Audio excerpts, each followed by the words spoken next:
안녕하세요 여러분, 지윤입니다. 오늘은요 스테이블 코인에 대해서 다뤄볼 겁니다. 스테이블 코인은 이 블록체인에서 정말로 필요하고 정말로 중요한 그런 개념이고 그런 자산이거든요. 그래서 이게 무엇인지에 대해서 오늘 알아보도록 하겠습니다. 지금 나와 있는 이 그림은 제 친구 중에서 드리블 되게 잘 치는 애가 안정환 사진을 가지고 와서 안정환이 스테이블 코인이다 라고 얘기를 하더라고요. 그런데 안정이 스테이블이고 환이 코인이잖아요. 그래서 되게 재밌다는 생각이 들어가지고 이런 사진을 가져와 봤습니다.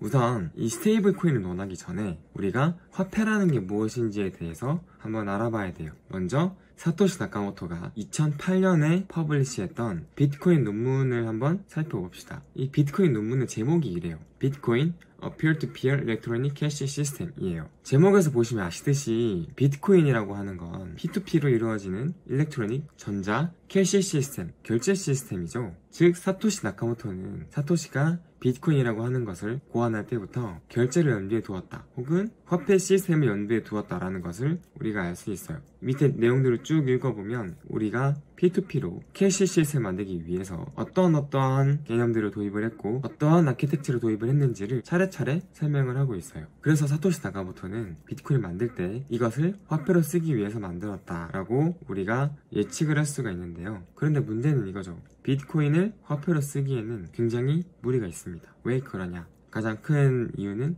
변동성 때문이죠. 가치가 안정되지 않기 때문에, 즉 변동성이 매우 크기 때문에 화폐로 쓰이기가 매우 어렵습니다. 그래서 현재로서는 비트코인은 화폐가 아니라 상품으로서 많이 쓰이고 있고 앞으로도 그럴 것으로 예상이 돼요. 제가 2018년도에 서울대학교에서 핀테크 포럼을 한 적이 있어요. 블록체인을 설명하는 연사로 나서가지고 설명을 했었고, 그리고 나서 디프리 자리가 있었어요. 그 디프리 자리에 누가 있었냐면은 서울대학교에서 화폐를 전공하시는 김영식 교수님이라고 하는 분이 계십니다. 그분이 비트코인에 대해서 생각하는 것을 저희에게 말씀해 주시더라고요. 그때 교수님이 뭐라고 하셨냐면, 세상에는 내재 가치가 없는데 교환 가치를 가지는 게 두 가지가 있다. 하나가 화폐고 하나가 수집품이다 라고 말씀을 하시더라고요. 생각을 해보면 화폐 같은 경우에 우리가 일반적으로 이제 원화죠. 여기서는 이 원화 같은 경우에 내재 가치는 그렇게 없죠. 그러니까 이 화폐를 만드는 데 들어가는 재료비가 이 화폐의 액면가보다 쌉니다. 그래서 지폐 자체는 큰 가치가 없어요. 사실 저 자체가 어떤 내재 가치를 가지지 않는단 말이에요. 그리고 저 내재 가치라고 하면 어떤 자산을 가지고 있을 때 그 자산을 창출해내는 현금 흐름이 있을 수 있습니다.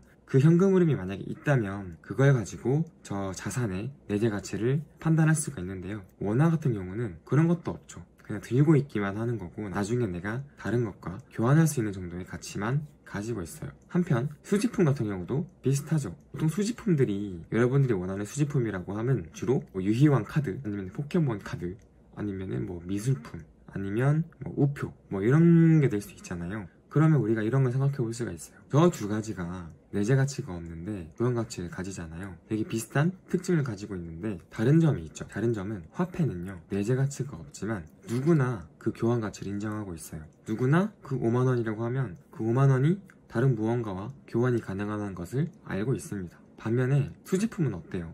수집품은 가치를 가져요. 그런데 그 가치를 인정하는 사람들 사이에서만 교환 가치를 가집니다. 즉 저처럼 어떤 유희왕 카드에 대해서 큰 효용을 느끼지 못하는 사람은 유희왕 카드를 한 트럭 갖다 줘도 저한테는 쓰레기예요. 그게 화폐와 수집품의 차이입니다. 결국에는 그 가치를 인정하는 사람이 많냐 적냐의 차이예요. 사실 그 2017년 말부터 비트코인 광풍이 있었죠. 열풍이 있었잖아요. 그래서 누구나 비트코인을 가지고 싶어 했었어요. 그래서 이제 교수님이 하신 말씀이, 과거에는 비트코인은 수집품에 불과했다. 그런데 점점 그 가치를 인정하는 사람들이 많아지고 시장이 커지면서 화폐로서 기능할 수 있는 가능성이 점점 커지는 것 같다 라고 말씀을 하셨어요. 그래서 이게 조금 더 발전이 되고 하면 점점 더 화폐로 갈 것이다 라고 말씀을 하셨던 거죠. 여러분 어떤 것 같으세요? 비트코인이 수집품에 가까운 것 같으세요? 화폐에 가까운 것 같으세요? 저는 이제는 거의 화폐에 가까웠다고 사실 보고 있습니다. 왜냐면 제가 구독자님들에게 비트코인을 뿌릴게요 라고 했을 때 나 안 가져요 할 사람이 과연 있을까요? 아무도 없을 거라고 봐요. 그렇기 때문에 이 비트코인이라고 하는 건 누구나 가치를 인정하는 자산이 되어버렸고요. 그리고 시장이 매우 커지고 있죠. 이 시장이 커지니까 당연히 이걸 가지고 싶지 않더라도 그 가치가 얼마인지를 아는 사람들이 늘어났고, 그래서 이거를 지금은 누구나 가지고 싶어하는 그런 자산이 상황이 되고 있는 거죠. 그러면 본론으로 돌아와서요. 비트코인이 수집품에서 화폐로 지금 옮겨오고 있다고 했잖아요. 하지만 제가 아까 뭐라고 말씀드렸어요? 비트코인은 화폐보다는 상품에 가깝다고 말씀을 드렸죠. 그 이유는 가치 변동성 때문에, 영어로 말하면 볼러틸리티 때문에 화폐로 쓸 수가 없습니다. 이 장표는요, 한밭대학교 경제학과 조복현 교수님의 자료를 일부 제가 가지고 왔습니다. 여기서 화폐의 조건이 지금 5개가 있죠. 이 5개 중에서 비트코인이 가지지 못한 특성이 무엇일까요? 1번 시장 수용성. 화폐는 시장에서 화폐로 인식될 수 있고 받아들여지죠. 비트코인은 사람들이 인식할 수 있는 거고요. 시장에서 받아들여집니다. 누구나 갖고 싶어하고 뭐랑 교환하자라고 했을 때 교환을 해요. 두 번째, 안정성. 화폐의 가치가 안정되어 크게 변하지 않아야 한다 라고 했는데 어때요?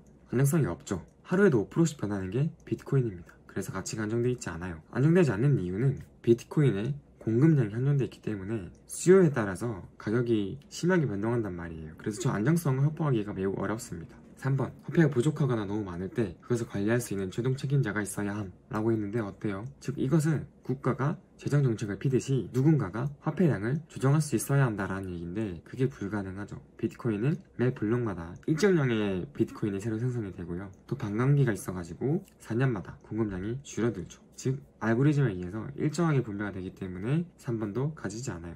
4번, 동질성 및 가부성을 보시면 화폐는 동질적이어야 하고 따라서 나누거나 합치더라도 그 질이 변하지 않아야 이라고 했는데 이건 가지죠. 비트코인은 1비트코인을 누가 갖고 있든 다 동일한 1비트코인입니다. 그리고 이걸 쪼갤 수도 있고요. 합칠 수도 있어요. 이건 가능하고 5번, 인식성과 내구성. 다른 것과 쉽게 구분되어야 하며 내구성이 있어야 함. 이거는 가지죠. 다른 것과 쉽게 구분이 되고요. 내구성은 말할 것도 없죠. 지폐보다 내구성이 좋습니다. 즉 2번 안정성과 3번 최종 책임이 없기 때문에 비트코인은 화폐로 쓸 수가 없고요. 앞으로도 저 두 가치는 가지지 못할 것 같아요. 그렇기 때문에 화폐보다는 상품에 가깝다라고 이해를 하시면 되고 앞으로도 그럴 거라고 생각하시면 될 것 같습니다. 비트코인을 화폐로 쓰기 어려운 이유가 변동성 때문이라고 했는데 이 변동성을 보여주는 대표적인 예시가 있습니다. 2010년 5월 18일에 누군가가 비트코인 포럼에 이런 글을 올렸어요. 내가 10,000비트코인을 줄 테니까 피자 2판을 줄 사람이 있냐? 라고 글을 올린 거죠. 그랬는데 누군가가 나타나서 정말로 10,000비트코인과 피자를 교환해 준 겁니다. 그래서 이게 피자를 받아서 인증한 사진이에요. 그리고 이 사람은 개발자인데 10,000비트코인을 피자 가게 주인에게 전송해줬죠. 이 당시에 10,000비트코인을 가지고 피자 2판을 시켜 먹은 거면 대충 얼마예요? 한 3만원? 4만원쯤 하겠죠. 10,000비트코인이 한 3, 4만원 했었는데 그게 지금은 어때요? 이 영상을 찍고 있는 4월 17일 현재 1비트코인은 610밀리언 달러고요. 하나로 따지면 6,802억 원인 거죠. 4만원이 6,800억이 된 거예요. 변동성이 매우 크죠. 10년 만에 이렇게 된 겁니다. 그렇기 때문에 이건 화폐로 쓸 수가 없어요. 내가 이 비트코인을 가지고 있다면 이게 미래에 얼마가 될지를 내가 알 수가 없단 말이에요. 그래서 화폐로 쓰기가 매우 어렵습니다. 이걸 화폐로 못 쓰니까 사용자도 한정되고 그리고 사용처도 한정되죠. 그래서 나온 게 스테이블 코인이에요. 스테이블 코인은 제가 말씀드렸듯이 비트코인을 비롯한 여러 암호화폐들의 변동성을 대비하기 위한, 영어로 말하면 해지하기 위한 수단입니다. 이 그래프를 보셔도 변동성이 매우 크다는 걸 볼 수 있잖아요. 우리가 이렇게 변동성이 큰 자산을 가지고 화폐를 쓸 수가 없어요. 그리고 저렇게 변동하는 가운데 우리가 이 변동성 리스크를 해칭해야 되는데 그 수단이 없었단 말이죠. 그래서 사람들이 만들어낸 게 스테이블 코인이에요. 이 스테이블 코인은 당연히 가치가 안정되어 있는 암호화폐겠죠. 이 스테이블 코인에는 크게 4가지 종류가 있습니다. 첫 번째가 법정화폐 기반의 스테이블 코인들이에요. 어떤 것들이 있냐면 USDT, USDC, BUSD 이런 것들이 있어요. 이것들의 공통된 특징은 어떤 기관이 현물 달러를 받고요, 암호화폐를 발행해 준다는 겁니다. 두 번째로 담보물 기반이 있어요. DAI, SUSD 이런 게 있어요. 이런 스테이블 코인들은 암호화폐를 담보로 잡고 스테이블 코인을 합성해냅니다. 발행을 해요. 그런 특징을 가지고 있고요. 세 번째가 신용이지 기반이에요. 신용이지가 뭐냐면 국가가 화폐를 발행하면서 남길 수 있는 주조 차익이에요. 즉 화폐의 액면가가 그 화폐를 만들기 위해서 필요한 비용보다 더 클 때 화폐를 만드는 국가와 같은 기관은 주조 차익을 얻죠. 그래서 이제 그거에 기반한 게 한국에서 만든 테라라고 하는 플랫폼입니다. 이 테라는 루나라고 하는 블록체인 위에서 돌아가요. 그리고 마지막으로 알고리즘 기반이 있습니다. 알고리즘에 따라서 스테이블 코인을 만드는 건데 대표적인 예시로는 EST, BAC, FEI 이런 게 있어요. 그런데 안타깝게도 이 알고리즘 기반의 스테이블 코인들은 모두 실패했어요. 아직 모르는 일일 수도 있지만은 현재까지 제가 보기에는 모두 실패했습니다. 이게 굉장히 만들기가 힘들어요. 그래서 이런 것들이 왜 실패했고 왜 알고리즘 기반의 스테이블 코인들이 만들기 어려운지에 대해서는 다음 시간에 설명을 드리고, 오늘은 법정화폐 기반의 스테이블 코인과 담보물 기반의 스테이블 코인과 시너리지 기반의 스테이블 코인의 설명을 드릴 겁니다. 먼저 법정화폐 기반의 스테이블 코인이에요. 법정화폐 기반의 스테이블 코인의 대표적인 예시는 테더라고 하는 코인입니다. 테더는요, 테더라고 하는 기관이 발행을 하고요, 얘는 법정화폐를 기반으로 하는, 즉 법정화폐를 담보로 하는 스테이블 코인이에요. 법정화폐는 제가 말씀드렸듯이 현물 달러를 말하거든요. 사용자가 법정화폐를 테더사에 입금을 해요. 그러면 테더사는 수수료를 떼고 테더를 발행을 해줘요. 사용자가 그렇게 테더를 쓰다가 테더를 반환하게 되면은 그만큼의 그 테더 코인을 소각시키고요, 그 가치에 대응되는 달러를 되돌려주는 거죠. 그럼 테더사는 뭐랑 비슷한 것 같아요? 은행이랑 비슷하죠. 은행이 사람들의 돈을 입금을 받아서 뭐 대출해준다던가 그런 식으로 돈을 굴리잖아요. 테더도 마찬가지예요. 사용자들에게 받은 법정화폐를 그냥 가지고 있지 않고 얘를 굴려가지고 수익을 냅니다. 그런 식으로 수익을 가져가는 게 테더예요. 이 테더는 주로 이더리움 블록체인에서 ERC20이라고 하는 토큰 표준을 따라서 발행이 됩니다. 그런데 이 테더에는 치명적인 약점이 있습니다. 이게 뭐냐면 은행이 가지고 있는 리스크랑 비슷한 거예요. 즉 테더가 사람들에게 달러를 반환해 주려면 그 돈을 다 쓰면 안 되겠죠. 은행에서의 지급 증비율과 비슷한 그 금액에 해당하는 달러를 항상 보유하고 있어야 됩니다. 그래서 이제 그만큼을 가지고 있어야 되는데, 이제 사람들이 의심을 많이 하는 거죠. 특히 미국 검찰들이 테더가 자기가 가지고 있는 혹은 받은 달러보다 더 많은 테더를 발행했을 것이다, 혹은 지급 준비율이 매우 낮을 것이다, 그런 식의 의심을 하는 거죠. 그래서 검찰 조사를 많이 받았고요, 검찰 조사를 할 때마다 암호화폐 가격이 떨어졌었어요. 왜냐하면 테더가 정말로 그런 일들을 해가지고 테더의 가치가 떨어지게 되면 암호화폐 생태계 전반적인 위기가 올 수 있거든요. 그런 리스크가 있었는데 다행히 테더는 현재까지 그 모든 위기들을 넘기고 살아남은 그런 코인이 됐어요. 두 번째가 다이입니다. 다이는 메이커다오라고 하는 회사에서 발행하는 코인이고요, 얘는 암호화폐를 담보로 하는 스테이블 코인이에요. 사용자가 이 다이를 발행하려면 암호화폐를 메이커다오에 담보로 맡겨야 됩니다. 그리고 사용자가 다이를 반환하면 그 다이를 소각하고요, 그 사용자가 담보로 맡겼던 암호화폐를 되찾아갈 수가 있어요. 그리고 이 담보로 맡긴 암호화폐는 주로 이더리움이에요. 요즘에는 멀티콜라터럴이라고 해가지고요, 온갖 종류의 코인들을 이제 담보로 잡을 수 있게 만들어졌어요. 그러면 이 다이의 리스크는 뭐냐? 다이의 리스크는요, 담보물로 맡긴 그 암호화폐의 가격이 폭락할 때 담보물보다 발행한 스테이블 코인의 가치가 커질 수가 있거든요. 그렇게 되면은 이 시스템이 망가지겠죠. 기반이 사라지는 거니까요. 그래서 그게 이 다이라고 하는 암호화폐 기반의 스테이블 코인의 큰 리스크입니다.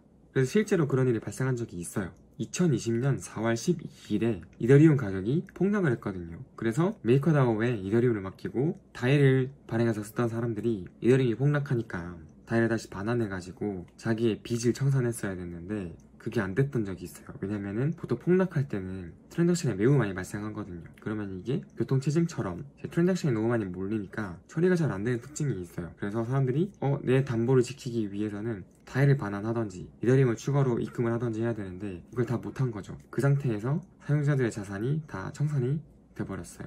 되게 안타까운 일이죠. 그러면 도대체 다이가 어떻게 돌아가길래 담보물이 있고 청산도 되고 하느냐, 그걸 알아보겠습니다. 다이의 메커니즘은요, 두 단계로 이루어져 있습니다. 첫 번째가 이더리움을 메이커다오에 맡기고요, CDP라고 하는 포지션을 오픈하는 거예요. CDP는 Collateralized Net Position이라고 해가지고요, 내가 이더리움을 맡기고 나서 빌릴 그 포지션을 의미를 합니다. 이 빌리는 대상은 다이이고요, 이 사람에게 이 다이라고 하는 건 부채가 되는 거예요. 내가 지금 빌리는 게 되는 거죠. 그리고 나중에 갚으면 담보물을 되찾을 수 있는 겁니다. 만약에 이 사용자가 10이더리움을 담보물로 맡겼어요. 이때 이더리움의 가격이 2000불이라고 해봅시다. 그러면 이 사람은 총 2만불을 메이커다오에 입금을 한 거고요. 그리고 CDP 포지션을 열 수가 있게 돼요. 그러면 이 CDP 포지션은 2만불에 해당하는 금액을 가지고 있고요. 이때 사용자는 담보물의 가치가 150% 이상이 되도록 하는 선에서 다이라고 하는 스테이블 코인을 빌릴 수가 있습니다. 그러니까 이 사람은 2만불에 12,000불을 빌린 거고요. 12,000불에 150%는 18,000불이죠. 그렇기 때문에 2만불이 18,000불을 넘기 때문에 이 사람은 12,000다이를 빌릴 수가 있어요. 대신에 이더리움의 가치가 빌린 다이가 가지고 있는 가치의 150%를 터치를 하게 되면은 이 메이커다오 플랫폼이 CDP를 청산해버립니다. 청산하고 이 시스템이 만들어서 빌려준 다이와 동일한 가치에 해당하는 포지션을 가지고 있으려고 해요. 예를 들면 USDT로 바꿀 수가 있겠죠. 그러면 12,000불어치의 USDT를 가지고 있으면 이 메이커다오 입장에서는 자기가 만들어준 것과 자기가 가지고 있는 자산의 가치가 동일하니까 리스크가 없어지는 거죠. 그리고 이제 이 사람이 빌렸던 12,000다이를 반환하게 되면 CDP를 클로즈할 수가 있고요. 그러면 자기가 맡겼던 이더리움을 회수할 수가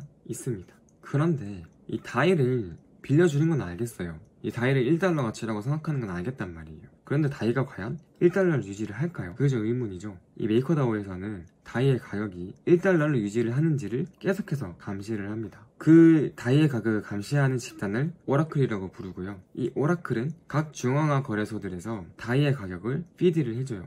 그래서 그 피드된 가격들을 평균을 내서 다이의 가격을 예측을 하는 거죠. 이때 오라클이 어떤 잘못된 행동을 하거나 고의적으로 이 시스템을 망치려고 가격을 잘못 줄 수가 있잖아요. 그런 것을 대비하기 위해서 오라클은 여러 명을 만들고요. 그리고 누군가가 그런 일을 지속적으로 하게 되면 페널티를 주는 메커니즘이 존재하고 있습니다. 그러면 다이가 어떻게 이 스테이블함을 유지를 하는지를 살펴보죠. 만약에 1다이의 가격이 1USD, 즉 현물 달러의 가격보다 낮을 때 어떻게 되냐. 사람들 입장에서는 다이는 부채라고 했잖아요. 그리고 내가 1달러 가치를 가정을 하고 다이에 빌렸다는 얘기죠. 그런데 다이의 가격이 1달러보다 싸졌죠. 그러면 어떻게 행동하겠어요?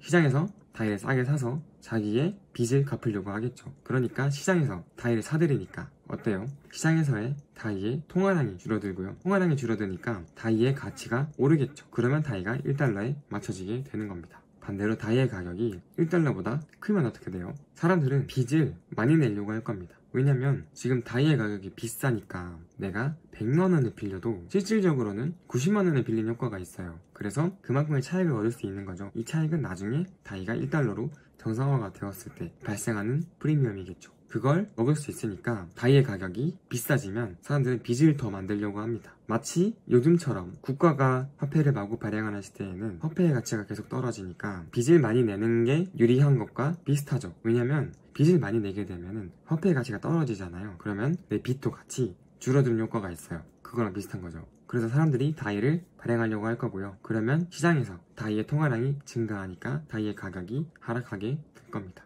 지금 이 그림과 그리고 더 자세한 설명들은 디사이퍼라고 하는 블록체인 학회에서 발간한 미디엄에 더 자세하게 나와 있습니다. 그래서 이 미디엄을 참고하시면 좋을 것 같아요. 마지막으로 테라가 있습니다. 이 테라는 시늉리지 기반의 스테이블 코인이죠. 얘의 발행사는 당연히 테라고요. 그리고 이 테라가 스테이블 코인을 만드는 방식은 되게 특이해요. 가치가 변하는 토큰이 하나 있고요. 루나라고 하는 토큰이고요. 가치가 변하지 않는 테라에서 발행한 스테이블 코인이 있습니다. 이 스테이블 코인의 스테이블함은 스테이블하지 않은 코인인 루나가 보증하게 돼요. 이 과정이 되게 신기한데요. 루나에는 검증인이라고 하는 노드들이 있는데 그 노드들이 루나를 소각해서 테라의 스테이블 코인을 발행할 수도 있고요. 반대로 이 테라 스테이블 코인을 소각해서 루나를 발행할 수도 있어요. 이 테라의 스테이블 코인은 지금까지 잘 돌아가고 있고요. 담보가 없어도 가치 변동성이 있는 자산을 가지고 스테이블 코인을 만들 수 있다는 게 루나로 증명이 되고 있죠. 그래서 이 테라는, 지금 루나는 스테이블 코인을 넘어서 거래를 위한 플랫폼으로 매우 빠르게 성장하고 있습니다. 테라에서 발행한 스테이블 코인 여러 가지가 있는데요. 그 중에서 달러 기반의 USD를 한번 예로 들어보죠. 만약에 테라가 발행한 USD의 가격이 현물 달러보다 낮아요. 그렇게 되면 뭘 하냐면요. 검증인이 USD를 테라 시스템에 보냅니다. 예를 들어보면 현재 1USD가 0.9달러예요. 그리고 루나의 가격이 20달러입니다. 이런 상황에서 검증인이 테라 시스템에 10,000USD를 보내는 거예요. 그런데 지금 USD의 가격은 0.9니까 총 10,000USD의 가치는 9,000불이겠죠. 그런데 테라 시스템이 뭘 해주냐면요. 저 USD를 1달러를 쳐줍니다. 그리고 10,000달러에 해당하는 만큼의 루나를 검증인에게 줘요. 즉 500루나를 주겠죠. 그러면 검증인은 9,000불을 테라에 주고 10,000불어치의 루나를 얻었으니까 1,000불어치의 이득이 생기죠. 그런데 이 행위가 어떤 효과를 낳냐면 검증인이 USD를 테라에 보내잖아요. 그리고 이 USD는 소각이 됩니다. 그러면 USD의 통화량이 줄어들겠죠. 그러면 자연스럽게 USD의 가치가 올라갈 겁니다. 그래서 0.9달러에서 1달러로 맞춰지겠죠. 반대의 경우도 있어요. USD의 가격이 1달러보다 커지는 겁니다. 그러면 뭘 하냐면요, 검증인이 루나를 테라에 보내요. 이 예시에서는 500루나를 보낸다고 해봅시다. 그러면 이 루나는 10,000불어치죠. 그럼 테라 시스템이 어떻게 해주냐면은 이 루나를 USD로 교환해 주는데, 이때 USD의 가치를 1달러로 쳐주는 겁니다. 그러면 10,000불이니까 10,000USD를 주는 거죠. 그런데 실질적으로는 지금 시장에서 USD의 가격이 1.1달러니까 검증인은 10,000불이 아니라 11,000불을 받게 되는 거예요. 그러면 검증인은 이 11,000USD를 시장에 팔겠죠. 그러면 시장에 USD 유통량이 늘어나고요. 그러면 자연스럽게 USD의 가치가 떨어질 겁니다. 그래서 1.1달러에서 1달러로 맞춰지겠죠. 이 로직이 서로 이제 반복되면서 USD의 가치는 1달러에 피깅이 되는 구조예요. 지금 이 스테이블 코인이 갈수록 중요해지는 이유가 뭐냐면요, 현재 많은 국가들이 자국의 화폐를 디지털화하고 싶어 합니다. 그런 상황에서 CBDC라고 하는 중앙기관이 발행하는 잔저화폐를 각 국가들이 만들고 싶어하는 상황이에요. 그런데 그 중에서도 이 CBDC를 가장 열심히 하는 국가가 어디냐? 중국입니다. 중국은 CBDC를 통해서 달러 패권을 무너뜨리고 위안화 패권을 가지고 싶어 해요. 그러니까 전 세계에서 지금 다 달러를 쓰잖아요. 근데 그 달러가 아니라 위안화가 되도록 노력을 하고 있습니다. 그런데 미국은 조금 다른 행보를 보여요. 미국도 CBDC를 하지만 미국 같은 경우에는 CBDC도 하면서 뭘 하냐면요, 블록체인 상에서 발행된 이 스테이블 코인들 있죠. 이 스테이블 코인들을 활용하려는 시도를 하고 있어요. 그래서 이 기사를 보시면 미국이 암호화폐 제도권 편입 하나, 스테이블 코인 은행 결제 허용이라고 하죠. 스테이블 코인으로 결제를 할 수 있게 허용을 해주는 식으로 법안을 만들어내고 있습니다. 즉 미국이 블록체인 상에서 발행된 스테이블 코인들을 인정을 하는 겁니다. 블록체인을 써서 스테이블 코인을 만드는 게 CBDC보다 유리한 점들은 뭐냐면은, 첫 번째로 이 시스템을 유지하는 주체가 국가가 아니라 개인이죠. 그 블록체인 시스템은 누구나 노드를 돌릴 수가 있고요. 그리고 많은 사람들이 최고 수익을 얻기 위해서 노드를 돌리고 있죠. 그래서 굳이 시스템을 만들지 않더라도 현재 돌아가는 블록체인 시스템을 이용하기만 한다면 큰 노력 없이 스테이블 코인을 발행할 수가 있어요. 두 번째로 블록체인의 특징은 인과 아웃이 자유롭다라는 거거든요. 누구든지 이 블록체인 시스템에 언제든지 들어올 수 있고요,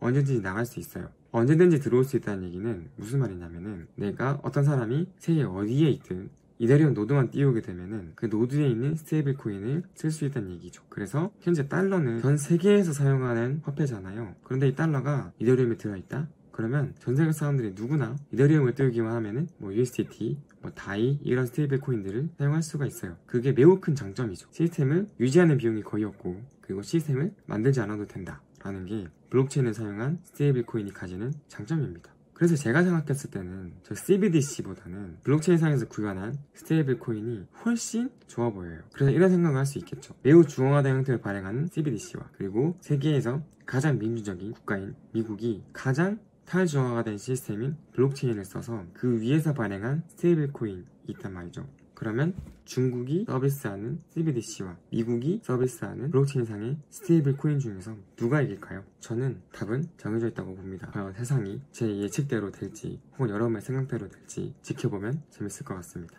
제가 최대한 쉽게 설명한다고 했지만 오늘 영상이 좀 어려우셨을 수도 있어요. 그래서 만약에 그런 분들이 있다면 댓글에 이제 질문을 남겨주시면 제가 보고 답변 드리고 놓칠 부분들에 대해서 더 자세하게 설명드리도록 하겠습니다. 오늘도 시청해주셔서 감사하고요. 이 영상이 도움이 되셨다면 구독과 좋아요 눌러주시면 감사하겠습니다. 그러면 다음 시간에 뵙도록 하겠습니다. 감사합니다.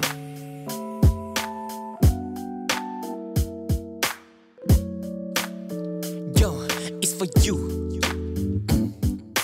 한 발짝 왜 못 다가가는지 하나도 따라 못하겠네. 제게 가르침 느린 게 좋은 거래 보담 나도 캠에 배부리